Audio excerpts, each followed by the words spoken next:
morning, and welcome to Storytime at the Library. My name is Peter. Now, before I start Storytime, I always like to take a few deep breaths. And to help me with this, I brought my breathing ball. And the way this works, when I pull the ball out, I take a breath in, and when I push the ball in, I take a breath out. So I want you all to do that with me. So let's all take a deep breath in, and let it out. And take a breath in, and let it out. And now we'll take one big breath, and let it out. And now we're ready for story time. Today I'll be sharing with you stories from around the world. But to start off, I thought we should take a moment to say hello. Let's all say that. Hello. This is how we say hello or greet each other in the United States. But all over the world, people have different words for saying hello. For example, in Germany, they say Guten Tag. I'd like you to say that. Guten Tag. In Brazil, they say hello by saying Bom dia. Let's say that together. Bom dia. Now, in Hungary, they say hello by saying Servus. Let's hear you say that. Servus. And down in Mexico, our neighbor in the south, they say hello by saying Hola. In Ireland, they say hello by saying Dia de wheat. Let's hear you say that. Dia de wheat. And in Hawaii, they say hello by saying Aloha. Let's hear you say that. Aloha. Now in Japan, they say hello by saying Konnichiwa. Let's hear you say that. Konnichiwa. And in France, they say hello by saying Bonjour. Let's hear you say that. Bonjour. And in Russia, they say hello by saying Здравствуйте. Let's hear you say that really big, long hello. Здравствуйте. In Zaire, they say hello by saying Hujambo. Let's hear you say that. Hujambo. And in China, they say hello by saying Ni hao. Let's hear you say that. Ni hao. And in Israel, they say hello by saying Shalom, which also means peace. And in some parts of the world, including right here in Louisville, Kentucky, yo. So now that we said hello, let's hear our first story. Today I'm telling stories from all around the world. And the stories that I'm sharing today, I'm not going to read them to you. I'm going to tell them to you because they're all based on old folk tales. Way before there were books or TV or computers, that's the way people share stories, by telling them. So I will be telling you some great stories from around the world. And parents and caregivers, when you are reading to your kids, you should encourage them to retell the story in their own words. That helps the children to understand and learn the concept of narrative. Now for our first story, we're going to go from here in the United States, in Kentucky, across the Atlantic Ocean to the continent of Africa. And in Africa, they have stories about a creature named Anansi. And sometimes Anansi appears as a spider, and sometimes Anansi appears as a man. So we sing a special song about Anansi. It goes like this. Anansi, he is a spider. Anansi, he is a man. Anansi, he is a lazy one, doing as little as he can. Oh yeah, doing as little as he can. And today's story is Anansi in the moss-covered rock. And I even brought with me Anansi in the form of a spider. One day, Anansi was walking through the jungle, and he came across this strange rock all covered in moss. And he said to himself, "What a strange moss-covered rock!" Kapom! Down Anansi fell senseless. When he woke up, he had a terrible headache, and he realized that an hour had passed. And he said to himself, "I don't know what happened. I was walking through the jungle, and I saw this strange rock. And I said to myself, what a strange moss-covered rock." Kapom! Down he fell again. This time when Anansi woke up, he remembered what happened. He said to himself, "This is a magic rock. Every time I say I fall down senseless for an hour. I can use this to my advantage." So Anansi went walking through the jungle, and he came to the home of the elephant. And the elephant had a bunch of bananas piled up on his porch. And Anansi loved bananas, but he was too lazy to pick them himself. So he said to the elephant, "Hey, elephant, how would you like to go for a nice, cool walk in the jungle?" And the elephant says, "Oh, that sounds like a great idea." So Anansi and the elephant went walking through the jungle, and Anansi took the elephant to that strange rock. And he said, "Elephant, do you see what I see?" And the elephant says, "Why, yes, what a strange moss-covered rock." Kapom!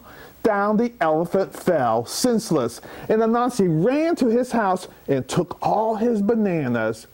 When the elephant woke up, he had a terrible headache, and when he got home, he found out that all his bananas were gone.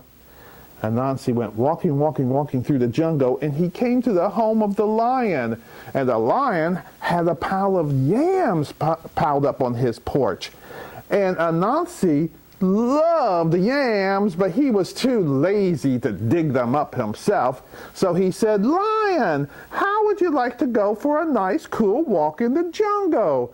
And the lion says, "Oh, that sounds like a great idea." So Anansi and the lion went walking through the jungle, and Anansi took the lion to that strange rock. And he said, "Lion, do you see what I see?" And the lion said, "Why, yes, what a strange moss-covered rock." Kapom! Down the lion fell senseless. And Anansi ran to his house and took all his yams. And when the lion woke up, he had a terrible headache. And when he got home, he found out that all his yams were gone. Well, Anansi played this trick on all the animals in the jungle. He played it on the zebra, on the hippopotamus, on the giraffe, and on other animals as well, except one little animal, little bush deer. She was watching from behind the leaves of the trees, and when she saw what Anansi was doing, she came up with a plan. She went and picked a bunch of coconuts and piled them on her porch, because she knew that Anansi loved coconuts, but he was too lazy to pick them himself. So Anansi went walking through the jungle, and he came to the home of little bush deer. And when he saw those coconuts, oh, he was excited. And he said, "Little bush deer, it's such a terribly hot day. How would you like to go for a walk in the jungle?" And little bush deer said, "I guess I could do that." So little bush deer and Anansi went walking through the jungle. And Anansi took little bush deer to that strange rock. And he said, "Little bush deer, do you see what I see?" And little bush deer said, "No, I don't see anything." He goes, "How can you not see it? It's right there in front of you." And little bush deer says, "I don't see anything in front of me." And Anansi said, "Oh, you see it. You're just pretending that you don't see it. Now say that you see it." And little bush deer said, "Is that what you want me to say?" And he said, "Yes." She goes, "Okay." that you see it. No, that's not what you're supposed to say. You're supposed to say, what a strange moss-covered rock. Kapom! Down Anansi fell, senseless, and little Bush Deer ran and told all the other animals about the trick that he had played on them, and they went to Anansi's house and they took back all the food that he had taken. When Anansi woke up an hour later, he had a terrible headache, and when he went back to his house, he found that all the food he had taken was gone, except for one single coconut, which little Bush Deer left for him, because after all, they were friends. Well, you would think after this that Anansi would have learned his lesson, but you'd be wrong, because he is still playing tricks on people to this very day. The rains come and the rivers flow, and that's the way the story goes. I hope you enjoyed that story about Anansi. Now we're going to do a fun and silly song. This song has actions to it, and I'm going to show you what actions to do. The name of the song is My Aunt Came Back, and it starts off, my aunt came back from old Japan and brought with her a fancy fan. So now you have to fan yourself with one of your hands. My aunt came back from old Juneau, that's in Alaska, you know, and brought with her a fine yo-yo. So in addition to fanning yourself, you now have to play with your yo-yo at the same time. My aunt came back from old Nepal and brought with her a ping pong ball. Now you have to fan yourself, play with your yo-yo, and watch the ping pong ball. My aunt came back from County Clare and brought with her a rocking chair. Now you have to fan yourself, play with your yo-yo, watch your ping pong ball, and rock back and forth in your rocking chair. It's getting hard. My aunt came back from Guadalupe and brought with her a hula hoop. Now we have to fan ourselves, play with our yo-yo, watch the ping pong ball, rock in our rocking chair, and hula hoop all at the same time. My aunt came back from Holland too and brought with her a wooden shoe. Now we have to fan ourselves, play with our yo-yo, watch our ping pong ball, rock in our chair, hula hoop, and kick up our wooden shoe. My aunt came back from Timbuktu and brought with her some friends like you. Wow, that was sure a fun and silly song. Now we are going to go from the continent of Africa up to the continent of Asia to a country called Russia. And there's a part of Russia known as Siberia. It's very cold in Siberia. And our story from Russia is called Snow Bunting's Lullaby. And this story was introduced to me by my friend Dr. Margaret Reed McDonald. She's a librarian, an author, and a folklorist who travels the world gathering stories. She shares them with librarians, and now I can share them with you. And the story is Snow Bunting's Lullaby. It goes like this.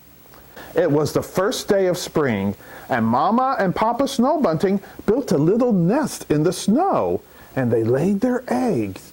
And Mama sat on the egg, and after a while, the egg began to jump and jump. She goes, oh, my baby will be here soon. And it jumped and jumped, and out came a little Snow Bunting, and it started to sing, cheep, cheep, cheep. But then all of a sudden, it started to cry, cheep, cheep, cheep. And Mama Bunting said, oh, Baby Bunting, please don't cry. Here, let me sing you a song. And she started to sing, go to sleep, go to sleep, go to sleep, my little baby. Do you think that worked? No, the baby just kept on crying, cheep, cheep, cheep. Papa Bunting said, "Oh, Mama, let me do it." And he spread his wings over the baby and started to sing, "Whose little toes are these? Whose little wings are these? Whose little beak is this? Are you asleep?" The baby fell asleep. "Oh, thank you, Papa Bunting," said Mama Bunting. "I will sing that song to our baby every time it needs to go to sleep." So Papa Bunting went out to find food for the family, and Mama Bunting sat down on the nest with the baby Bunting, and she started to read a book. And right when she got to the really interesting part, that baby woke up and started to cry again. Cheep, cheep. And Mama Bunting says, "Oh, little Bunting, let me sing you that song." And she spread her wings over the nest and she says, "Whose little toes are these? Whose little wings are these? Whose little beak is this? Are you asleep?" And the baby fell asleep. Well, Cuckoo the Raven just happened to be flying by, and when he heard that song, he says, "Oh, I like that song. I'd like to have that for myself." And he flew down to Mama Bunting. He said, "Mama Bunting, give me that song." And Mama Bunting says, "Oh, no, I can't give you that song. That's the song that Papa Bunting gave me to sing to our baby whenever it needs to go to sleep."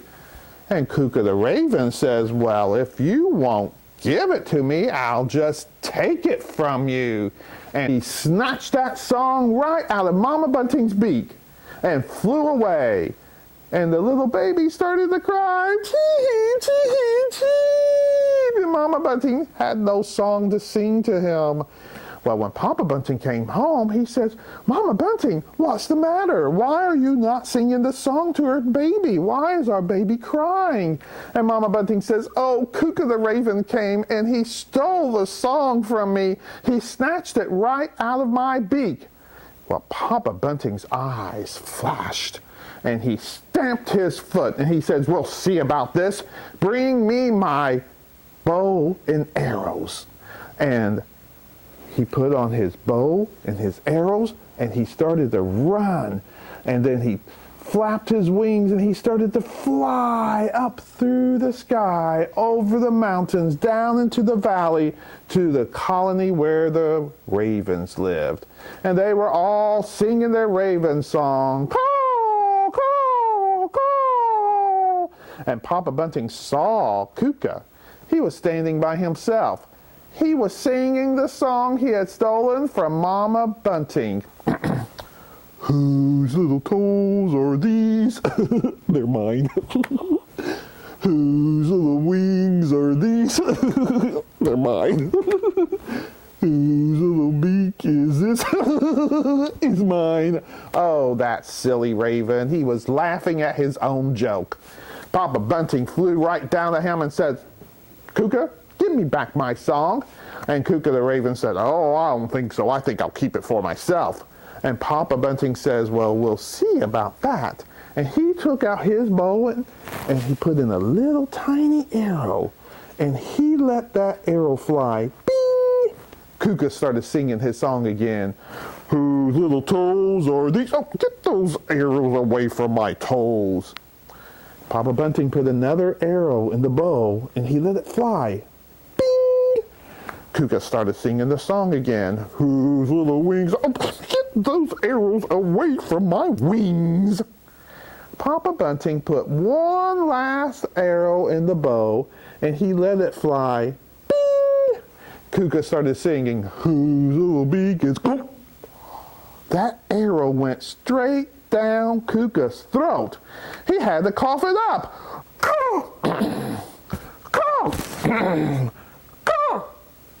And he coughed up the arrow, but he also coughed up the song. And Papa Bunting flew by, snatched the song, and flew away with it. And as he flew away, he said, "Cuckoo, if you want to sing a lullaby, you're just going to have to make one up by yourself." And he flew back to Mama Bunting, where the baby was still crying, cheep, cheep, cheep, cheep, cheep, cheep. And he said, Mama Bunting, here is the song, sing it to our child. And Mama Bunting spread her wings over the nest, and she started to sing, whose little toes are these? Whose little wings are these? Whose little beak is this? Are you asleep? The baby fell asleep. And that is the story of Snow Bunting's Lullaby. What a great story. I hope you enjoyed that. Now we're going to sing another little silly song. And this is a song that we'll have some movements to as well. So the name of the song is Misu from Alabama. And it goes like this. We start off by clapping our hands on our knees. Misu from Alabama, Alaska, Nebraska, sitting in her rocker, eating butter crackers, watch the clock go tick, tock, tick, tock, banana llama llama, tick, tock, tick, tock, banana llama llama, A, B, C, D, E, F, G, wipe those crumbs right off of me. I bet you can't, I bet you can't, I bet you can't. Freeze. And then you stand still for as long as you can until someone can't stand it and they move. So now that we've done it once, let's do it all together. All right, you ready?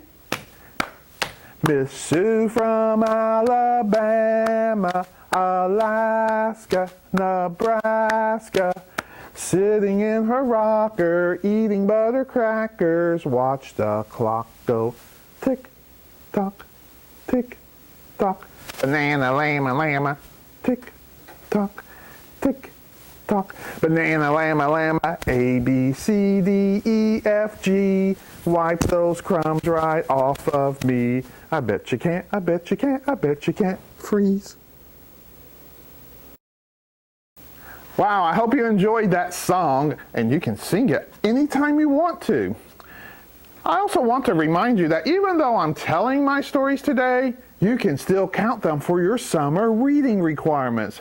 I hope everybody's reading, and when you're finished reading your books, you can come and pick up your prize at the library. Go to our website, www.lfpl.org, for more information. For our next story, we're going to go from Russia across the Pacific Ocean and back to the United States. This is a story from the South, and it was also told to me by Dr. Margaret Reed McDonald. And the name of this story is Pickin' Peas. It goes like this. There was a little girl who planted a garden of peas.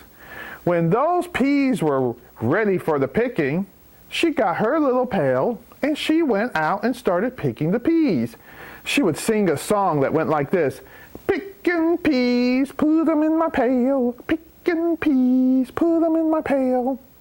She only picked the large ones, leaving the smaller ones to grow some more. Down in the holler there was this pesky little rabbit. When he heard her song, he thought to himself, "Oh, I'd like to have some peas." So he started jumping in the row behind her. He would pick and eat the little peas that she left behind. Every time she turned to go down a row, he'd be hopping right behind her. So the little girl kept singing her song, picking peas, put them in my pail. And the rabbit thought, well, I'll sing my song. And he started to sing, picking peas, laying on my knees, picking peas, laying on my knees. Well, the little girl kept picking her peas and putting them in her pail, and then suddenly she stopped. She had a feeling like she was being followed, that someone was behind her. She said to herself, I think I'll cut my song short to see what I can hear. So she started singing her song, picking peas, put them in my pail, picking peas, put them in my pail, picking peas. Land on my knees. She said, my goodness, I believe I am being followed by that pesky rabbit. I believe that he is in my garden, and I believe that he is picking my peas. I think if I just sneak back down this row, I'll catch him. So the little girl snuck up behind the rabbit who was eating those little peas and singing his song, picking peas, land on my knees. She got right behind him, picking peas, land on my knees. She reached out her hand, picking peas, land on my knees, and she grabbed him by the ears. Oh! She said, Mr. Rabbit, what's that song you're singing? And he says, I was singing, digging up roots, land on my foots. She goes, no, that was not what you were singing. What were you singing? Oh, I was singing, picking peas, laying on my knees. She said, aha, you were eating my peas. Well, I'm going to take care of you. I'm going to take you back to my house and put you in a box, and I'm going to keep you there until the pea picking season is over. And that's exactly what she did. She took that rabbit home, put him in a box, put a big sack of rice on top of it, and then she fixed herself a mess of peas. Those peas were so delicious. Well, while she was finishing up her peas, she heard this commotion coming from the box. A sound like, picking peas, laying on my knees, picking. And she goes, what are you doing inside that box, Rabbit? He goes, well, I'm trying to sing and dance in here, but there's not much room. Now, if you take me out and put me on top of the box, I can sing and dance and put on a show for you. Well, the little girl liked that idea, so she took the rabbit out of the box, put him on top of the box, and he started singing, picking peas, laying on my knees, heard my mother calling me right over there. And every time he sang right over there, he took a little jump to the right. Oh, the little girl clapped and laughed, and she says, oh, that is sure some good singing and dancing, Mr. Rabbit. He goes, well, there's still not room on top of this box. If you put me on the table by the window, well, I can really sing and dance and put on a show for you. So the little girl says, all right, and she put him on the table by the window, and he started singing, picking peas, laying on my knees, heard my mama calling me right over there. And he took a little jump to the right. And the little girl clapped and laughed, and she said, that is such a great song. He goes, well, I still don't feel like there's enough room to do it justice. If you put me on that big windowsill right by the open window, I think I could really sing and dance and put on a great show. Does that sound like a good idea, putting him on the windowsill right by the open window? Well, the little girl was so excited about seeing another show, she says, all right, let's do it. And she put him on the windowsill, and he started singing, picking peas, laying on my knees, heard my mama calling me right over there. And this time when he took a little jump to the right, he jumped right out the window. And as he jumped away, he started singing, I picked your peas and I landed on my knees, gonna eat all I want 'cause you can't catch me. Well, you would think that would be the last that little girl saw of that pesky rabbit. But you'd be wrong. He was back in her garden the next day, picking peas and landing on his knees. Picking peas, laying on my knees. Well, I hope you enjoyed today's story time. Before we go, I would like to end by playing my chime. Listening to a chime is a great way to help you focus and pay attention. And the way this works is I'm going to ask you to either close your eyes or just gaze softly at the floor. And when I ring the bell, listen as hard as you can. And when you can no longer hear that chime ringing, I want you to open your eyes. Are you ready? Let's try.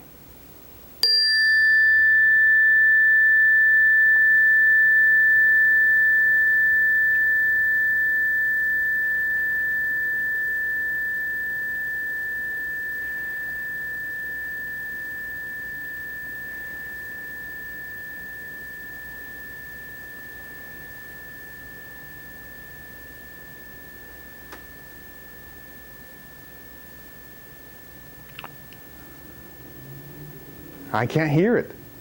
Can you hear it? Now, before we go, I'd like to sing our goodbye song. The song is called The More We Get Together, and I like to sing it in sign language as well.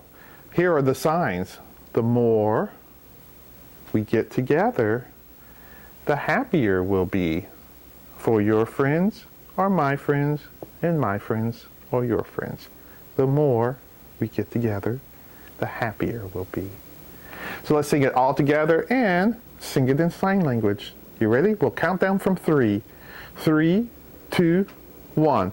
The more we get together, together, together, the more we get together, the happier we'll be. For your friends are my friends, and my friends are your friends. The more we get together, the happier we'll be. Let's hear a drum roll. Applause. And take a bow. And thank you again. And tune in next week for Story Time at the Library.